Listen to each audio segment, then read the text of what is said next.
Oi, gente. Cá estou aqui de novo tentando manter a regularidade do canal depois de mais de um mês, né? Ausente. Gente, então, pelo título que eu coloquei no vídeo, vocês devem imaginar, logicamente, né, que eu vou falar sobre doenças autoimunes. E por que eu vou falar sobre doença autoimune? Porque em vários e vários vídeos eu digo, gente, deixei de postar por causa das minhas doenças autoimunes, eu estava em crise e etc. E eu vi que causou curiosidade em vocês, até fiquei contente, né? Porque nem sempre as pessoas têm curiosidade de saber o que acontece na vida dos idosos. Em geral, tem mais curiosidade de saber o que acontece na vida de pessoas jovens, bonitas, celebridades e etc. Não de uma velha professora como eu. Então, eu fiquei muito contente pelo carinho, porque vocês, por mais de uma vez, colocaram nos comentários: professora, fala sobre as doenças autoimunes. Professora, fala sobre essa sua mãe narcisista. Fala como é que é conviver com alguém narcisista. Volta e meia vocês falam. Então, hoje eu vou falar um pouquinho da minha doença autoimune e vou indicar esse livro aqui para vocês, que é maravilhoso. Doenças autoimunes. Previna e reverta todo um número de doenças inflamatórias. É da doutora Amy Myers. Vocês sabem que eu não sou muito boa nas pronúncias e eu já expliquei para vocês, como professora de linguística e seguindo o meu ex-colega, que era professor de inglês na universidade, quando alguns nomes caem em domínio público, eles deixam de ter uma pronúncia porque eles são pronunciados em diversos idiomas, né? Bom, mas não vem ao caso. Essa doutora Amy Myers, ela propõe um método alimentar, um método físico, um método com suplementos, um método com busca de minimizar o estresse, porque eliminar totalmente o estresse hoje em dia, na rotina e no movimento quase vertiginoso do nosso mundo, é bem difícil, né? Mas que a gente elimine o estresse, que a gente cuide de alimentação, que a gente cuide nosso físico do ponto de vista de atividade física, etc. Isso em muito vai contribuir para diminuir as doenças autoimunes. E ela fala também muito na cura ou no cuidado que a gente deve ter com o intestino. E conta ainda que aqueles exames que se fazem, endoscopia, né, que é o exame do intestino a partir do estômago, e aquele outro, eu não me lembro, aquele exame que é pelo ânus, exame do intestino que é pelo ânus, eu não me lembro o nome agora, me fugiu. Então, esses dois exames, eles não chegam a pegar 50% do intestino.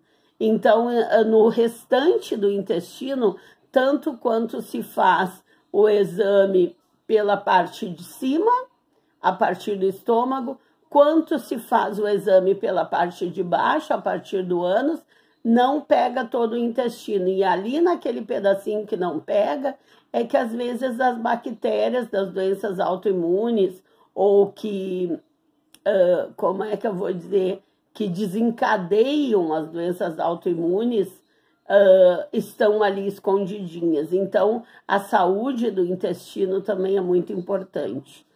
Falando rapidamente para o vídeo não sair tão grande, se vocês quiserem, outro dia eu falo mais em detalhes das minhas doenças autoimunes. A minha doença autoimune, segundo a minha mãe, e naquele tempo nem existia esse termo autoimune, pelo menos aqui no Brasil, né? minha mãe dizia que nunca tinha ouvido falar quando eu era criança, começou em mim com 3 meses de idade. Eu era praticamente um bebê recém-nascido. E a minha mãe conta que com 3 meses de idade, de uma hora para outra, de um minuto para o outro, começou a aparecer no meu rosto o que hoje se chama umas rosáceas. O meu rosto começou a ficar áspero, o meu rosto de bebê, começou a ficar áspero e muito vermelho. E daquela aspereza e vermelhidão, não levou 1 ou 2 dias para estarem umas feridas horrorosas. E daquelas feridas horrorosas que surgiram em praticamente 24 horas, começaram a surgir nos meus braços, nas minhas pernas, nos meus bracinhos de bebê e perninhas de bebê, e depois de algumas semanas, 2 semanas, 3 semanas, na minha cabeça. Então eu fiquei, como dizia minha mãe, que era muito exagerada e era muito narcisista, tudo ela achava, oh meu Deus, eu fiquei horrorosa, eu fiquei fedida, eu fiquei um monstrinho, eu era pura ferida. Depois desencadeou tudo aquilo na cabeça, minha mãe tinha que raspar a minha cabeça.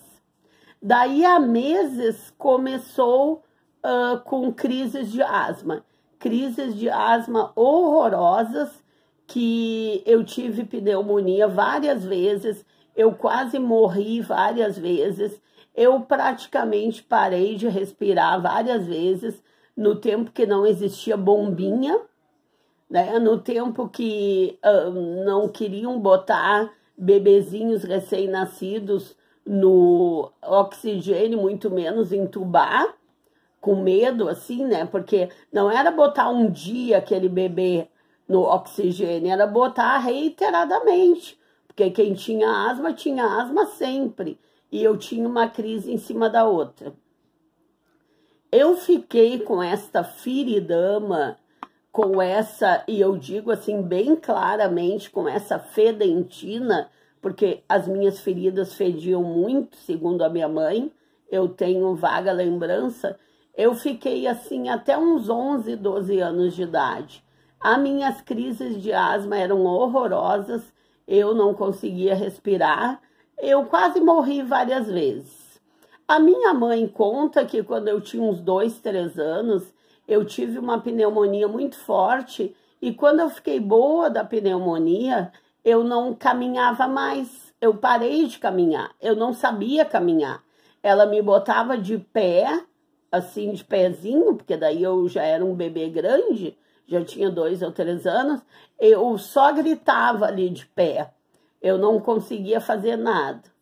Depois que eu já era adulta, né, pesquisando isso, pesquisando aquilo, e também fazendo comparações, né, lendo livros, conversando com médicos, é que a gente chegou à conclusão que alguns dos meus sintomas do tipo muita dor nas pernas, não conseguir mexer com as pernas, não conseguir caminhar, era a minha outra doença autoimune, que do ponto de vista do sofrimento é mais grave ainda que as próprias feridas, que é o reumatismo, que eu também tenho muito agressivo, muito.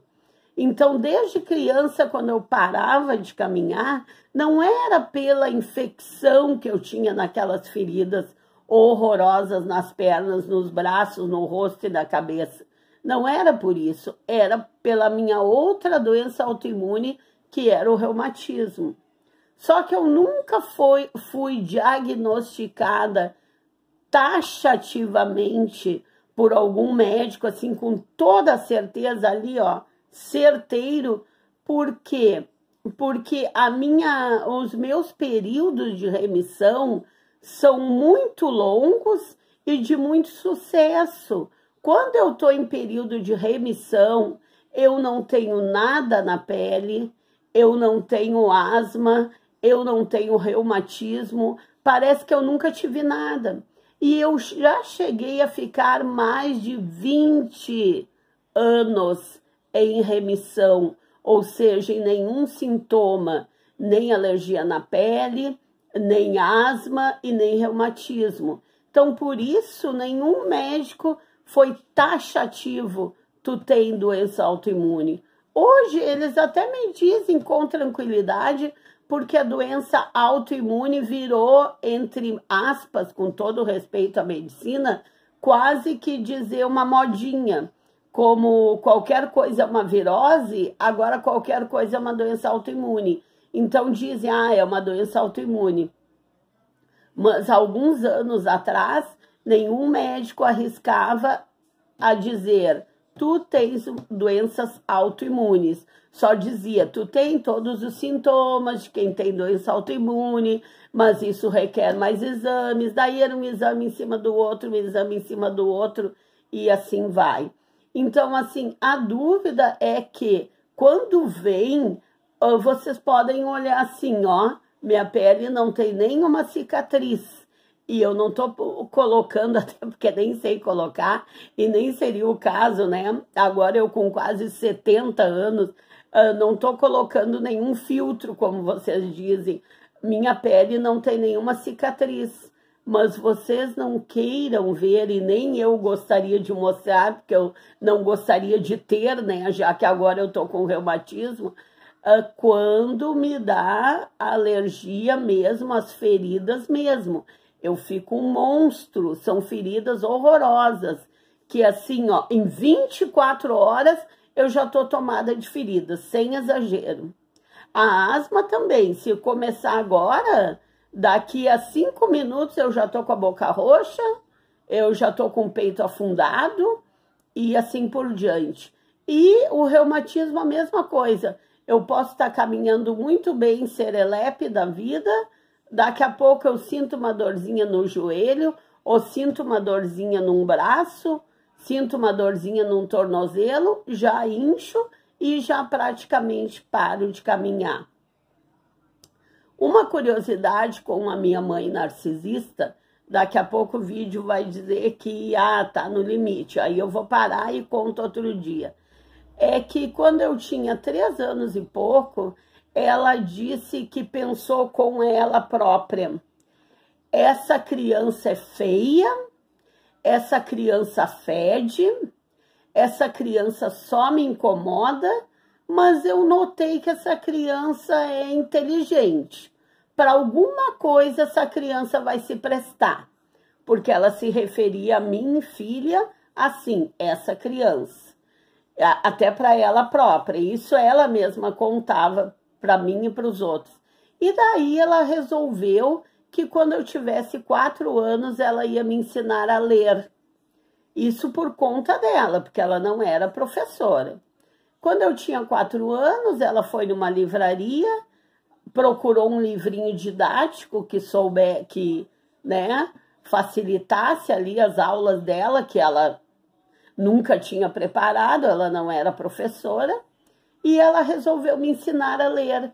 E eu, de minha parte, amei aquelas aulas, adorei. Eu acho que foi o relacionamento melhor que eu tive com a minha mãe, foi ela me ensinando a ler. Porque para mim, desde aquele momento, desde aqueles 4 anos, para mim estudar foi divertimento, não foi sacrifício. Foi muito bom, eu achei muito tranquilo ler. Então, eu posso dizer que quando eu me dei por gente, eu já me dei por gente lendo. Porque as lembranças assim fortes que eu tenho, eu já lia, e lia bastante. Porque daí ela não economizava em comprar livrinhos para mim, em comprar gibizinhos para mim, e toda a família, né, por parte de pai principalmente, e de mãe também, todos sempre foram muito carinhosos comigo. Como eu era a doentinha da família, como eu era o monstrinho da família, e toda a família também sabia, né, como a minha mãe era, como me tratava, bem mal. Só esse parêntese de me ensinar a ler, que ela foi uma bênção na minha vida, ela direcionou a minha vida. Toda a família me comprava livrinhos, me comprava gibis, porque a minha vida era deitada numa cama, sem me mexer, cheia de ferida, na maior parte do tempo com asma, tudo por causa das doenças autoimunes. A gente consultou tudo que é médico. Daí lá pelos 11, 12 anos, que as minhas doenças autoimunes começaram a meio que regredir. Eu vi que agora vai terminar o vídeo, aí no outro eu sigo falando, tá? E então hoje eu quero sugerir esse livro aqui. E daí no próximo vídeo eu falo em alguns capítulos desse livro também. Tá bom, gente? Tchau, até o próximo vídeo.